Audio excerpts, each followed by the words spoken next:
నమస్తే అన్న. నమస్తే అండి. మీ పేరు? నా పేరు సుధాకర్ అండి. 5 ఏళ్ళు దగ్గరకు వస్తుంది జగన్ పరిపాలన వైఎస్ఆర్సీపీ నుంచి. ఎలా అనిపిస్తుంది మీకు? ఏం బాగాలేదండి. పరిపాలన అంటే రూపాయి ఇస్తున్నారండి, 20 రూపాయలు తీసుకుంటుండు. దాన్ని బట్టి పరిపాలన అనేది అర్థమవుతుంది మీకే. సంక్షేమ పథకాల గురించి చాలా వరకు డబ్బులు ఇస్తున్నారని చాలామంది అంటున్నారు. దాని మీద మీ అభిప్రాయం? అదే చెప్పాను కండి, డబ్బులు 2 రూపాయలు ఇస్తున్నారండి, 4 రూపాయలు తీసుకుంటున్నారు. అభివృద్ధి ఏమి లేదు. అభివృద్ధి అంటే ఇప్పుడు మేము మా పరిటాల గ్రామంలో వచ్చేసరికి ఇంతవరకు 10 రూపాయల అభివృద్ధి కూడా చేయలేదండి. మేము వార్డు మెంబర్ని. మీరు ఎక్కడికి వెళ్ళి పరిటాల సర్పంచ్ వెళ్ళి ఇంతవరకు 3 సంవత్సరాలు అవుతుందండి. గ్రామ సర్పంచ్ వాళ్ళ ఎలక్షన్లు మేము ఎలక్షన్ కూడా వాళ్ళ ఇంటి ముందు పెట్టిన కాలం ఎంతటి కట్టలేదండి. అది ఇంతవరకు అభివృద్ధి లేదు. సంక్షేమ పథకాలు కూడా ఇస్తున్నారు, కాదంటలేదు. రూపాయి ఇస్తున్నారు, 2 రూపాయలు తీసుకుంటున్నారు. అది ఈసారి 175కు 175 సీట్లు గెలుస్తామని చాలా కాన్ఫిడెన్స్గా చెప్తున్నారు. అంటే ఏం చేశామని చెప్తున్నారు? అది 175 సీట్లు వస్తాయంటారా, లేకపోతే జనసేన టీడీపీ పొత్తులు ఉన్నాయి, వీళ్ళు గెలుస్తారంట? 175కి 175 జగన్మోహన్ రెడ్డి తప్పక గెలుస్తాడండి. గెలిచి తర్వాత రాష్ట్రాన్ని మొత్తాన్ని నమ్ముకు తీసుకెళ్ళి తెలంగాణకు అప్పచెప్తారు, లేకపోతే బీజేపీలో కలుపుతారు. అది వాళ్ళు చెప్పుకునేది. అది 175కి 175 కాదు కదా, 50 కూడా రావు వాళ్ళకి. తెలుగుదేశం పార్టీ, జనసేన ఈసారి 130+ సీట్లు గెలుస్తాయి. అది ఓకే. ఇంకోటి, మన సౌమ్య గారు ఇంకా రమాదేవి గారు, జనసేన నుండి రమాదేవి గారు, టీడీపీ నుంచి సౌమ్య గారు, వీళ్ళిద్దరు పొత్తులో వస్తున్నారు. జగన్మోహన్ రావు గారిని ఓడించే అవకాశం ఉందా? తప్పకుండా అండి. ఈసారి తప్పకుండా. ఆల్రెడీ 12,000 మెజార్టీ అనుకుంటున్నాం మేము. ఇక గెలిపైతే ఖాయమండి. ఇక 12,000 మెజార్టీ అనుకుంటున్నాం. ఇంకెంత వచ్చిందో చూసుకోవాలి. మేమైతే 20,000 పైన అనుకుంటున్నాము. అది ఇక్కడ ఇప్పుడు కొత్తగా వచ్చే ఎమ్మెల్యే టీడీపీ నుంచి కానీ జనసేన నుంచి కానీ ఎవరైతే మీకు తొందరగా సహాయం అందే అవకాశాలు ఉన్నాయని అనుకుంటున్నారు? 100కి 99% తంగిరాల సౌమ్య గారు, తెలుగుదేశం పార్టీ అభ్యర్థి, తప్పకుండా గెలుస్తారు. గెలిచినట్టు లెక్కేసి కూడా కాకపోతే ఏంటంటే మేము మెజార్టీ కోసం చూస్తున్నాము అంతే. ఓకే. మొత్తానికి ఈ ప్రభుత్వం ఎవరు సీఎం కాబోతున్నారు? ఈ ప్రభుత్వంలో, వచ్చే ప్రభుత్వంలో 100% చంద్రబాబు నాయుడు గారు అండి. 100కి 100% చంద్రబాబు నాయుడు గారు. చెప్పాను కదా, 130 సీట్లు పైన గెలుస్తారు, గవర్నమెంట్ ఫామ్ చేస్తారు అంతే. Thank you sir. Thank you అండి. అన్న నమస్కారం. నమస్కారం అండి. మీ ఊర్లో డెవలప్మెంట్ ఎలా ఉంది? మా ఊరు పరంగా చూసుకుంటే డెవలప్మెంట్స్ అనేది ఏమీ లేవండి. మనకి ఆంధ్ర, తెలంగాణ, మీరు తెలంగాణ నుంచి వచ్చి ఉంటారు. ఆంధ్ర నుంచి వచ్చేటప్పుడు సింగిల్ రోడ్ అయితే ఆంధ్ర, డబుల్ రోడ్ అయితే తెలంగాణ అని మొన్న కేటీఆర్ గారు అన్నప్పుడు మీరే విన్నారు. ఇక్కడ రోడ్ల పరిస్థితి దారుణంగా ఉంది. ప్రభుత్వ పాలన కూడా బాగాలేదు. సంక్షేమ ఉచిత పథకాలు ఇస్తున్నారే తప్ప యువతకి కావాల్సిన జాబ్స్ అనేవి రిలీజ్ చేయట్లేదు. వాళ్ళు చెప్పినట్టుగా లాస్ట్ ఈ ఎలక్షన్స్ అయిపోయే ముందు జాబ్ నోటిఫికేషన్ వదులుతా అంటున్నారు. ఇప్పుడు వాళ్ళు వదిలినా కూడా యువతకి ఉపయోగం లేదు. చాలామందికి ఏజ్ అయిపోతుంది. దాని లిమిట్ అనేది, ఏజ్ లిమిట్ అనేది అయిపోయిన తర్వాత వాళ్ళు వదిలినా కూడా ఆ యువత ఇప్పుడు వాళ్ళు ఇచ్చే సంక్షేమ పథకాల మీద బతకాలా, వాళ్ళు ఏమైనా ఉద్యోగాలు చేసుకోవాలనేది ఒకసారి ఆలోచించుకోవాల్సిన విషయం. అది ఇప్పుడు జగన్ గారు ఏమంటున్నారంటే ఏ ప్రాబ్లం ఉన్నా సరే మీ ఇంటి దగ్గరికి అన్నీ వస్తాయి. మీ ఇంట్లో ఆయనండి అసలు ప్రాబ్లమే జగన్మోహన్ రెడ్డి గారు. ఆయన ఇచ్చే పథకాలే తప్ప యువతకు కావాల్సిన జాబ్స్ ఇస్తే వాళ్ళు ఇంటి దగ్గర రావాల్సిన అవసరం లేదు. ఎవరింట్లో వాళ్ళు జాబులు చేసుకొని ఎవరు సంపాదించుకోవాలి కదా. ఎంతమందికి ఇచ్చారు, ఏం చేశారు అని చెప్పేసి అని ఉండాలి కదా. చూపించమనండి. ఇప్పుడు సచివాలయం వాలంటీర్ అని ఇప్పుడు ఎగ్జాక్ట్గా వాళ్ళే అడుగుతున్నాను, వాలంటీర్ జాబ్ ఇచ్చానని చెప్పేసి అని. అదే వాళ్ళ పిల్లలు ఉన్నారు కదా, యూఎస్ఏ అటన్నీ ఎందుకు జాబ్ ఇచ్చేయచ్చు కదా, వాలంటీర్ జాబు. రేపొద్దు నేను వాలంటీర్ జాబ్ని వాళ్ళ అమ్మాయిని ఇస్తారా? 5 ఏళ్ళు తీసుకుంటున్నాను వాలంటీర్ జాబ్ని. ఎవరైతే ఉన్నారో వాళ్ళ పిల్లల్ని ఇస్తారు, నాకు ఇచ్చి పెళ్లి చేస్తారా? ఎక్కడ కంపెనీలో అదే పథకాలు ఇచ్చే బదులు వాళ్ళకి ఎంప్లాయ్మెంట్ చూపించండి.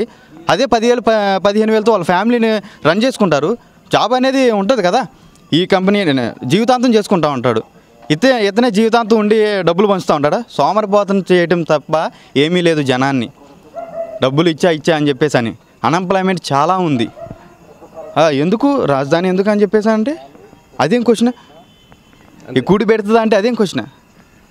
ఇప్పుడు సంక్షేమ పథకాలు అంటే సంక్షేమ పథకాలు డబ్బుల రూపంలో ఇస్తే బాగుంటుంది అంటారా, లేదంటే డబ్బులు ఎవరికి ఇవ్వకుండా జాబ్స్ కానీ కంపెనీలు కానీ చదువుకునే వాళ్ళకి ఎలా చేస్తే బాగుంటుంది అంటారు?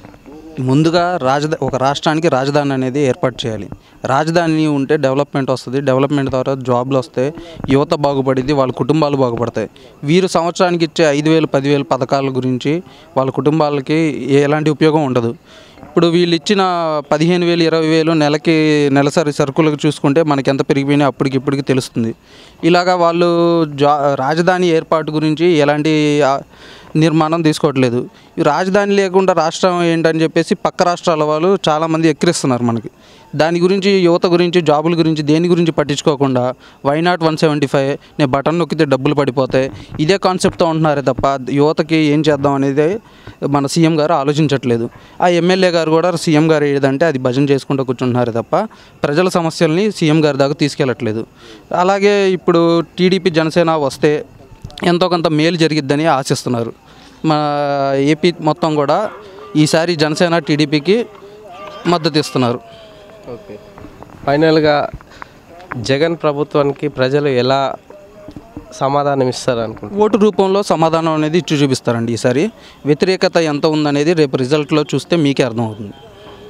Thank you so much sir. నమస్కారం అన్న. నమస్కారం. మీ పేరు? నా పేరు సాయి కుమార్. 5 ఏళ్ళ జగన్ పరిపాలన ఎలా అనిపించింది? ఈ క్వశ్చన్ నన్ను అడిగే ముందు ఒకసారి మీరే వేసుకున్న ఆ క్వశ్చన్ 5 సంవత్సరాల పాలన ఎలా ఉందనేది ఒకరిని అడుగుతున్నారు కదా, మీకు ఎలా అనిపించింది అంటారు? యాక్చువల్లీ ఐఎమ్ ఫ్రమ్ తెలంగాణ, నాకు తెలీదు. తెలంగాణ అయినా కానీ తెలంగాణ వాళ్ళే చెప్తా ఉన్నారు మీ జగన్ పాలన ఎలా ఉంది ఏంది అని చెప్పేసి అని. మరి అలాంటి పక్క స్టేట్ వాళ్ళే చెప్తున్నప్పుడు ఈ స్టేట్ వాళ్ళు దానికి ప్రత్యేకంగా చెప్పాల్సిన అవసరం కూడా లేదు. డెవలప్మెంట్స్ కానీ ఇవి కానీ ఏదైనా కానీ వచ్చేసేపటికల్లే అన్ఎంప్లాయ్మెంట్ ఉండిపోయింది. ఏమున్నాయి కంపెనీస్ ఏమున్నాయి?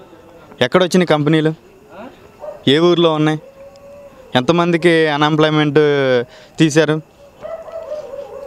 సంక్షేమ పథకాలు చాలా వరకు ఇంటి వరకే వస్తున్నాయి. ఇంటి వరకే వచ్చి డబ్బు కానీ బియ్యం కానీ ఇంకా కావలసిన సదుపాయాలన్నీ ఇంటి వరకే వచ్చి ఇస్తున్నాం.